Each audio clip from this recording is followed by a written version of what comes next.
সুপ্রিয় দর্শক, আসসালামু আলাইকুম। আপনাদের সবাইকে স্বাগত জানাচ্ছি এখনকার আলোচনায়। আপনাদের সঙ্গে আছি আমি সিরাজুল ইসলাম।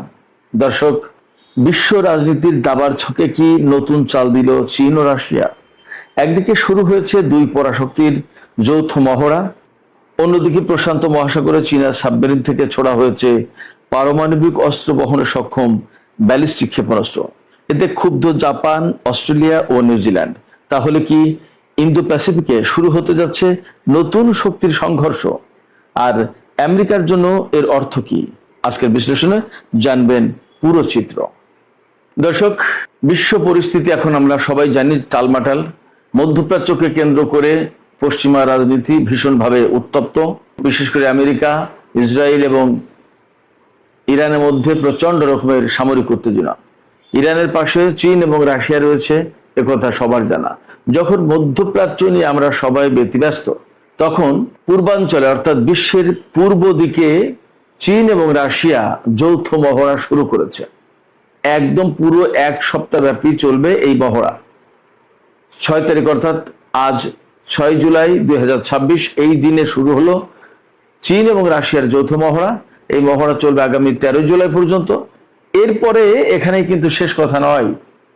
এই মহড়া শেষের পরে পশ্চিম প্রশান্ত মহাসাগরে চীন এবং রাশিয়া যৌথ টহল অভিযান শুরু করবে। কতদিন চলবে এই যৌথ টহল অভিযান তা পরিষ্কার করে বলা হয়নি, তবে এই অভিযান যে চলবে যৌথভাবে এটা একদম পরিষ্কার, এটা লিখিত।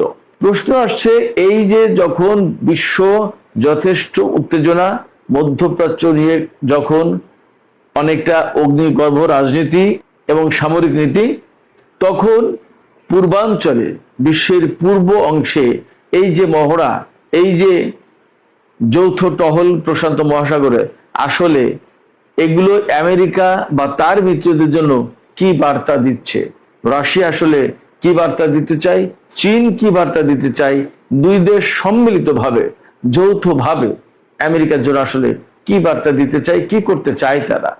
এপাশে একই সাথে আরেকটি গুরুত্বপূর্ণ খবর আছে, যেটা বলেছি, জাস্ট আমি আপনাদেরকে একটু স্মরণ করিয়ে দিই, তারপরে বিস্তারিত আলোচনা আসবো। চীন কিন্তু আজকে মহড়ার শুরুর দিনেই সাবমেরিন থেকে এমন একটি ব্যালিস্টিক ক্ষেপণাস্ত্র ছুঁড়েছে যে ব্যালিস্টিক ক্ষেপণাস্ত্র পরমাণু অস্ত্র বহনে সক্ষম। এটা কিন্তু বিশেষভাবে আমেরিকার জন্য স্পেশাল মেসেজ ক্যারি করছে, স্পেশাল সিগন্যাল। কি সেই মেসেজ আমি ভিডিওর পরের অংশে আলোচনা করব। প্রথমে যৌথ মহড়া কেন, এর গুরুত্ব কি, বিষয়টা কি, এইটা নিয়ে আমি মোটামুটি একটা দীর্ঘ আলোচনা করার চেষ্টা করি। আমরা সবাই জানি, বেশ বহু বছর থেকেই চীন এবং রাশিয়ার মধ্যে কিন্তু ঘনিষ্ঠতা বাড়ছে, বিশেষ করে সোভিয়েত ইউনিয়নের পতনের পর এবং প্রেসিডেন্ট ভ্লাদিমির পুতিন ক্ষমতা আসার পর। এই যে দুই দেশের ভেতরে পারস্পরিক সম্পর্ক বেড়েই চলেছে, ঘনিষ্ঠ হচ্ছে। এই সম্পর্ক বেড়ে চলা বা ঘনিষ্ঠ হওয়ার ভেতরে আরো কিছু ব্যাপার আছে। এই যে সম্পর্ক ঘনিষ্ঠ হচ্ছে, তাতে চীনকে আমরা সবাই ব্যবসায়িক হিসেবে জানি, অর্থ ব্যবসা ছাড়া আর কিছু বোঝে না। কিন্তু প্রকৃতপক্ষে ভেতরে ভেতরে চীন কিন্তু তার সামরিক শক্তিকে অনেক বাড়িয়ে ফেলেছে, অনেক নতুন কিছু যুক্ত করেছে এবং বিশ্ব শক্তির বা বিশ্ব অঙ্গনে, বিশ্ব মঞ্চে আবির্ভূত হওয়ার জন্য যেরকম একটা বড় শক্তি হতে হয়, সেই শক্তি অর্জনের চেষ্টা কিন্তু করেছে। ওপাশে সোভিয়েত ইউনিয়নের পতনের পর আমেরিকার মোকাবেলায় রাশিয়াকে দাঁড়াতে হলে একটা শক্ত অর্থনৈতিক সাপোর্ট বা সমর্থন প্রয়োজন ছিল। এই জায়গায় কিন্তু চীন সেই সাপোর্টের কাজটুকু করে গেছে। যেমন চীনের প্রয়োজন সামরিক শক্তি, তেমনি রাশিয়ার প্রয়োজন অর্থনৈতিক শক্তি। এই দুই দেশের দুই প্রয়োজনের মিটমাট বা মীমাংসা করার চেষ্টায় দুই দেশ একে অপরের কাছে আরো বেশি ঘনিষ্ঠ হয়েছে, আরো বেশি তাদের ঘনিষ্ঠতা বাড়িয়ে চীন রাশিয়াকে তার পক্ষ থেকে যে সমস্ত সাপোর্ট দেওয়ার দরকার সেগুলো দিয়েছে, আর রাশিয়া চীনকে চীনের প্রয়োজন মতো সাপোর্ট দিয়েছে। এর পাশে এর সাথে কিন্তু যুক্ত ছিল ইরান, আরো কিছু দেশ আছে, বাট মোটা দাগে কিন্তু রাশিয়া, চীন, ইরান, এই তিন দেশের আন্তঃসম্পর্কটা বিশেষভাবে গুরুত্বপূর্ণ, সামরিক, অর্থনৈতিক, রাজনৈতিক, কূটনৈতিক সব ক্ষেত্রে। রাশিয়া এবং চীন সম্পর্ক বাড়ানোর প্রেক্ষাপটে বিগত বেশ কয়েক বছর ধরে তারা বার্ষিক মহড়া চালাচ্ছে, যৌথ মহড়া। চীন এবং রাশিয়া শুধুমাত্র দুই দেশ মিলে। সেই মহড়া কখনো কখনো এই চীনের অঞ্চলে অর্থাৎ দক্ষিণ চীন সাগরের দিকে, প্রশান্ত মহাসাগরের দিকে, পশ্চিম প্রশান্ত মহাসাগরের দিকে হচ্ছে, আবার কখনো কখনো রাশিয়ার দিকে হচ্ছে।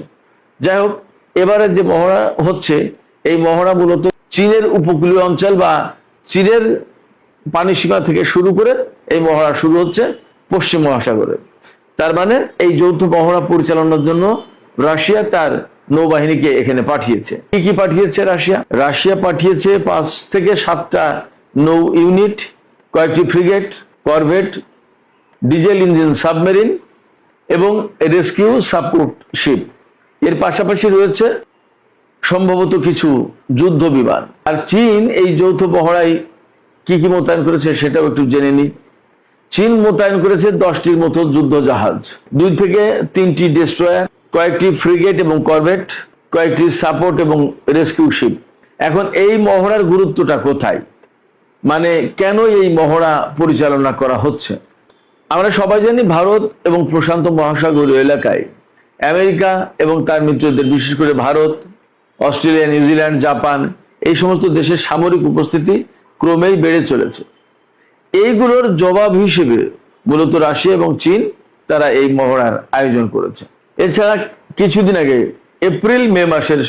এপ্রিলের শেষ দিকে, মে মাসের প্রথম দিকে, এই সময় আমেরিকা, ফিলিপাইন, নিউজিল্যান্ড, অস্ট্রেলিয়া এবং জাপান এরা যৌথ মহড়া চালিয়েছে।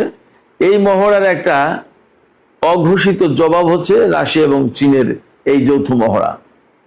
যদিও রাশিয়া এবং চীন বলছে এই মহড়া মূলত কাউকে উদ্দেশ্য করে নয়। তাইওয়ান প্রশ্নে রাশিয়া এবং চীনের ঐক্যবদ্ধ অবস্থান প্রদর্শন করার একটা মেসেজ এই মহড়ার মধ্য দিয়ে দিতে চায়, সেটা দেয়া হচ্ছে। রাশিয়া এবং চীনের মধ্যে নো লিমিট পার্টনারশিপ এই একটা বক্তব্য আছে, অর্থাৎ দুই দেশের অংশীদারিত্ব কোনো ক্ষেত্রে সীমাবদ্ধ না।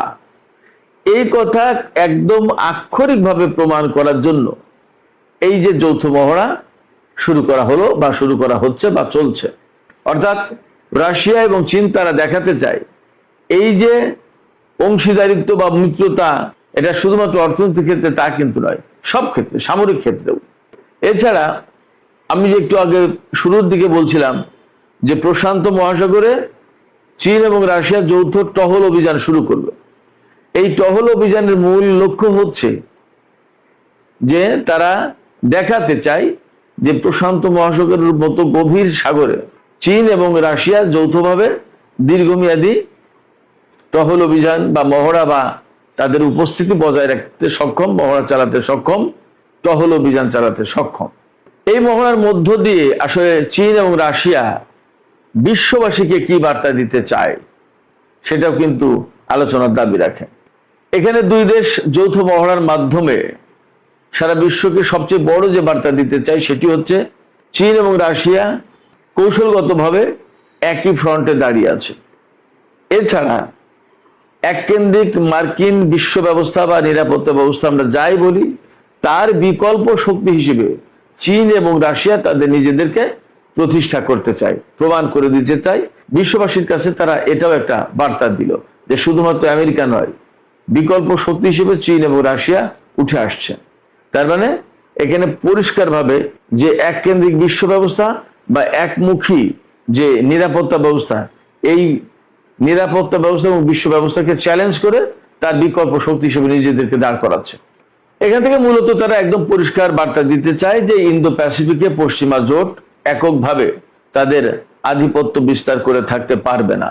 তার মানে এখানে চীন এবং রাশিয়া সরাসরি তাদের জন্য চ্যালেঞ্জ, পশ্চিমাদের জন্য একদম পরিষ্কার চ্যালেঞ্জ, ঝুঁকি, হুমকি যাই বলেন।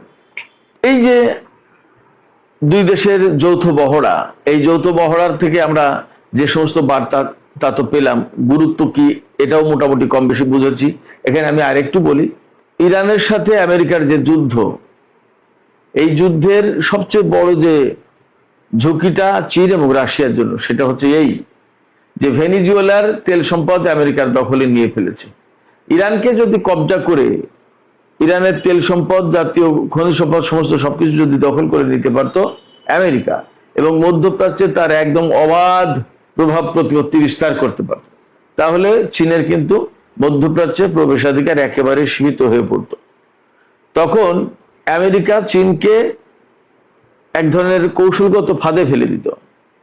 চীনের আওতায় বা নিয়ন্ত্রণে যে শতকরা 70% রেয়ার আর্থ ম্যাটেরিয়াল আছে, এই রেয়ার আর্থ ম্যাটেরিয়াল নিয়ে তখন আমেরিকা চীনের সাথে দর কষাকষি করত, যে তুমি ইরান থেকে বা মধ্যপ্রাচ্য থেকে তেল গ্যাস নিতে পারো, তবে আমাকে এই রেয়ার আর্থ ম্যাটেরিয়ালের অন্তত 50% কন্ট্রোল দিতে হবে। তখন কিন্তু চীনের জন্য মহা বিপদ ছিল। তো মহা বিপদ যখন, তখন চীন তো বসে থাকবে না, ফলে ইরানকে সাপোর্ট দিয়েছে চীন, রাশিয়া দুই দেশই। এবং এই যুদ্ধ যখন একটু তুলনামূলক বেটার সিচুয়েশনে পৌঁছেছে, আপাতত বন্ধ আছে, তখন কিন্তু চীন এবং রাশিয়া নিজেদের বাকি অস্ত্র ঝালাই করে দিচ্ছে, পরীক্ষা করে দিচ্ছে, এবং তারা এর ভেতর দিয়ে তাদের সামরিক পরীক্ষার প্রস্তুতিটাও কিন্তু যাচাই করবে। কারণ এখানে এয়ার ডিফেন্স সিস্টেম এবং এন্টি সাবমেরিন সিস্টেম, এগুলো পরীক্ষা নিরীক্ষা করবে চীন এবং রাশিয়া। খেয়াল করুন, খুবই টেকনিক্যাল এবং খুবই স্পর্শকাতর বিষয়গুলো, যে এন্টি সাবমেরিন এবং এয়ার ডিফেন্স সিস্টেম এগুলোর পরীক্ষা নিরীক্ষা করবে রাশিয়া এবং চীন। তার মানে আমেরিকার সাথে যদি আকস্মিকভাবে সংঘাত শুরু হয়, বা নেটো জোটের সাথে অথবা ইউরোপের সাথে রাশিয়ার, তাইওয়ান ইস্যুকে কেন্দ্র করে আমেরিকার সাথে চীনের, তাহলে তারা যাতে এইগুলো পরীক্ষা নিরীক্ষা করে আগেই ঠিকঠাক করে রাখতে পারে, এবং তারা যাতে সময় মতো বা প্রয়োজন মতো ব্যবহার করতে পারে। এপাশে আমি প্রথমেই বলেছিলাম যে চীন যে সাবমেরিন থেকে ক্ষেপণাস্ত্র ছুড়লো, এর গুরুত্বটা কি আসলে, এটা তো বিশাল একটা ব্যাপার। এই কথাটা আমি এখন আলোচনা করি। একদম সরাসরি সর্বপ্রথম যে বিষয়টা, সেটা হচ্ছে, যেহেতু সাবমেরিন পানির নিচে দিয়ে চলে, সেক্ষেত্রে লোকচক্ষুর আড়ালে থাকে, সাবমেরিন থেকে পরমাণু ওয়ারহেড বহন করা বা বহন করতে সক্ষম এই রকম ক্ষেপণাস্ত্র পরীক্ষা করার মানে হচ্ছে আমেরিকার ভূখণ্ড আর নিরাপদ থাকবে না। তার মানে হচ্ছে প্রশান্ত মহাসাগর দিয়ে হোক আর আটলান্টিক দিয়ে হোক, যেভাবে হোক, যেখান থেকে হোক, সাবমেরিন পানির নিচে দিয়ে গোপনে সংগোপনে আমেরিকার উপকূলীয় এলাকায় বা যেখান থেকে যে দূরত্ব থেকে এই ব্যালিস্টিক ক্ষেপণাস্ত্র বাড়লে আমেরিকার নিরাপত্তা বলয় ভেদ করতে পারে চীন, সেই রকম একটা দূরত্বে গিয়ে সাবমেরিন থেকে পরমাণু ওয়ারহেড বহনের সক্ষম ব্যালিস্টিক ক্ষেপণাস্ত্র যদি ছুঁড়ে মারে, তখন কিন্তু আমেরিকার যে ভূখণ্ডের যে নিরাপত্তা, এই নিরাপত্তা থাকবে না। আমেরিকা তো এখন বিশ্বের বিভিন্ন দেশে যেখানে তারা যুদ্ধ করতে চায়, সেখানে ঘাঁটি আছে, বা নিকটতম ঘাঁটি থেকে তারা সৈন্য, যুদ্ধ জাহাজ বা বিমান, ক্ষেপণাস্ত্র, প্রতিরক্ষা ব্যবস্থা এই সমস্ত নিয়ে এসে যুদ্ধ করে, এবং বিমানবাহী রণতরী পাঠিয়ে আমেরিকার মূল ভূখণ্ডকে সবসময় নিরাপদ রেখে বিশ্বের বিভিন্ন দিকে দিকে জনপদে জনপদে তারা যুদ্ধ করে যায়। আমেরিকার মাটি এবং আমেরিকার জনগণ অক্ষত থাকে, কোনো ঝুট ঝামেলার ভেতরে পড়ে না। কিন্তু এই সাবমেরিন দিয়ে পরমাণু অস্ত্রের পরীক্ষা বা পরমাণু অস্ত্র বহনে সক্ষম ব্যালিস্টিক ক্ষেপণাস্ত্রের পরীক্ষা, এটা যখন সফল হচ্ছে, তখন কিন্তু চীন আলটিমেটলি, চীনের সাথে যদি আমেরিকার সংঘাত কখনো শুরু হয় বা সংঘর্ষ শুরু হয়, তখন চীন একদম সহজেই এই সাবমেরিন পাঠিয়ে পারমাণবিক ওয়ারহেড সম্বলিত ব্যালিস্টিক ক্ষেপণাস্ত্র ছুড়বে আমেরিকার মূল ভূখণ্ডে। তখন কিন্তু আমেরিকার মূল ভূখণ্ড মোটেই নিরাপদ থাকবে না। যদিও চীন তার ইন্টারকন্টিনেন্টাল ব্যালিস্টিক মিসাইল আছে এবং তার কাছে হাইপারসনিক ক্ষেপণাস্ত্র আছে, যেগুলো দিয়ে চীন থেকেই সরাসরি আমেরিকায় আঘাত আনতে পারবে, কিন্তু সেগুলো আকাশপথে হয়তো বাধাপ্রাপ্ত বা ইন্টারসেপ্টেড হতে পারে, কিন্তু সাবমেরিন থেকে যখন হামলাটা করবে তখন ব্যাপারটা সহজ হয়ে যাবে। এই জন্য সাবমেরিন থেকে যে পরমাণু ওয়ারহেড বহনের সক্ষম ব্যালিস্টিক ক্ষেপণাস্ত্রের পরীক্ষা চালিয়েছে আজকে চীন, সেটি একটা নতুন অধ্যায় যোগ হলো চীনের সামরিক নীতিতে, এবং এটা আমেরিকার জন্য একটা বড় টেনশনের কারণ হলো। এই ক্ষেপণাস্ত্রের পরীক্ষা চালানোর পর নিউজিল্যান্ড, জাপান এবং অস্ট্রেলিয়া ক্ষুব্ধ প্রতিক্রিয়া ব্যক্ত করেছে। তারা খুব রাগ করেছে, তারা দুঃখিত হয়েছে, তারা ক্ষুব্ধ হয়েছে চীনের উপরে, যে কেন এরকম একটা পরমাণু ওয়ারহেড বহনে সক্ষম ক্ষেপণাস্ত্রের পরীক্ষা চালাচ্ছে, তাহলে কি চীন আমাদেরকে মারতে চায়? চীন আসলে কাউকেই মারতে চায় না, কিন্তু চীনকে যদি কেউ পায়ে পাড়া দিয়ে শত্রুতা করতে আসে চীনের সাথে, তাহলে চীন তাকে শিক্ষা দিয়ে দেবে। এটা হচ্ছে চীনের সামরিক নীতি। ফলে যদি আমেরিকা বা তার মিত্ররা যে কোনো দেশ যদি চীনের জন্য অহেতুক ঝামেলা সৃষ্টি করে, চীনকে যদি সামরিকভাবে আঘাত করে, তাহলে চীনও পাল্টা ব্যবস্থা নেবে। এই হলো খুব সহজ কথা। আমি প্রথমে প্রশ্ন রেখেছিলাম, তাহলে কি ইন্দো প্যাসিফিকে নতুন শক্তির আবির্ভাব ঘটতে যাচ্ছে বা নতুন শক্তির সংঘর্ষ হতে যাচ্ছে? না, এখনই আমেরিকার সাথে রাশিয়া এবং চীন যৌথভাবে যুদ্ধ শুরু করে দিচ্ছে, ব্যাপারটা এমন নয়। তারা যুদ্ধে লিপ্ত হয়ে যাচ্ছে, ব্যাপারটা এমন নয়। বরং ব্যাপারটা এই যে যদি কেউ তাদের সাথে শত্রুতা করতে আসে, যদি কেউ তাদের উপর হামলা চালায়, তাহলে তারা যাতে সমন্বিতভাবে, যৌথভাবে, ঐক্যবদ্ধভাবে জবাব দিতে পারে, তার একটা প্রস্তুতি। এবং এখানে যদিও সরাসরি সংঘাতের প্রশ্ন নেই, তবে আমেরিকার বিরুদ্ধে চীন এবং রাশিয়া যে সংঘাতের প্রস্তুতি রাখছে, এ কথা তো পরিষ্কার।